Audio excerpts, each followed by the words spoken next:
आज का बाइबल का वचन सन यूहन्ना का पहला पत्र अध्याय 2 वचन 3 से 11 और आज के सुसमाचार सन लूकास के अनुसार अध्याय 2 वचन 22 से 35। सन यूहन्ना का पहला पत्र अध्याय 2 वचन 3 से 11। यदि हम यीशु की आज्ञाओं का पालन करेंगे तो उसी से हमें पता चलेगा कि हम उन्हें जानते हैं। जो कहता है कि मैं उन्हें जानता हूँ किंतु उनकी आज्ञाओं का पालन नहीं करता, वह झूठा है और उसमें सच्चाई नहीं है। परंतु जो उनकी आज्ञाओं का पालन करता है, ईश्वर का प्रेम उसमें परिपूर्णता तक पहुँचता है। जो कहता है कि मैं उनमें विश्वास करता हूँ, उसे वैसा ही आचरण करना चाहिए जैसा आचरण मसीह ने किया है। प्रिय भाइयों, मैं तुम्हें कोई नई आज्ञा नहीं लिख रहा हूँ, यह वह पुरानी आज्ञा है जो प्रारंभ से ही तुम्हें प्राप्त है। यह पुरानी आज्ञा वह वचन है जिसे तुम सुन चुके हो। फिर भी जो आज्ञा मैं तुम्हें लिख रहा हूँ वह नई है। वह नई इसलिए है कि वह उनमें चरितार्थ हुई और तुम में भी चरितार्थ हो रही है, क्योंकि अंधकार हट रहा है और सत्य की ज्योति अब चमकने लगी है। जो कहता है कि मैं ज्योति में हूँ और अपने भाई से बैर करता है, वह अब तक अंधकार में है। जो अपने भाई को प्यार करता है वही ज्योति में निवास करता है और कोई कारण नहीं है कि उसे ठोकर लगे।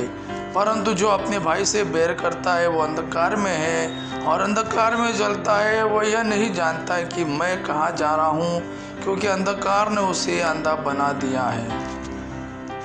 आज का सुसमाचार सन लूकास के अनुसार अध्याय 2 वचन 22 से 35। जब मूसा की संहिता के अनुसार शुद्धिकरण का दिन आया, तब वे बालक को प्रभु को अर्पित करने के लिए यरूशलेम ले गए। जैसा कि प्रभु की संहिता में लिखा है, हर पहलौठा बेटा प्रभु को अर्पित किया जाए, और इसलिए भी कि वे प्रभु की संहिता के अनुसार पंडुकों का एक जोड़ा या कपोत के 2 बच्चे बलिदान में चढ़ाए। उस समय यरूशलेम में सिमियोन नामक एक धर्मी तथा भक्त पुरुष रहता था। वह इस्राएल की सांत्वना की प्रतीक्षा में था और पवित्र आत्मा उस पर छाया रहता था। उसे पवित्र आत्मा से यह सूचना मिली थी कि वह प्रभु के मसीह को देखे बिना नहीं मरेगा। वह पवित्र आत्मा की प्रेरणा से मंदिर आया। माता पिता शिशु यीशु के लिए संहिता की रीतियाँ पूरी करने जब उसे भीतर लाए, तो सिमियोन ने यीशु को अपनी गोद में ले लिया और ईश्वर की स्तुति करते हुए कहा, हे प्रभु, अब तू अपने वचन के अनुसार अपने दास को शांति के साथ विदा कर, क्योंकि मेरी आंखों ने उस मुक्ति को देखा है जिसे तूने सब राष्ट्रों के लिए प्रस्तुत किया है। यह गैर यहूदियों के प्रबोधन के लिए ज्योति है और तेरी प्रजा इज़राइल का गौरव। बालक के विषय में यह बातें सुनकर उसके माता पिता अचंभे में पड़ गए। सिमियोन ने उन्हें आशीर्वाद दिया और उसकी माता मरियम से यह कहा, देखिए, इस बालक के कारण इज़राइल में बहुतों का पतन और उत्थान होगा।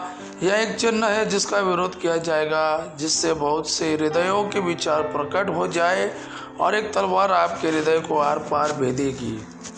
यह प्रभु का वाणी है। प्रभु को धन्यवाद। आबा पिता की महिमा और पुत्र यीशु का प्रेम आप पर सदा सर्वदा बना रहे। आमीन।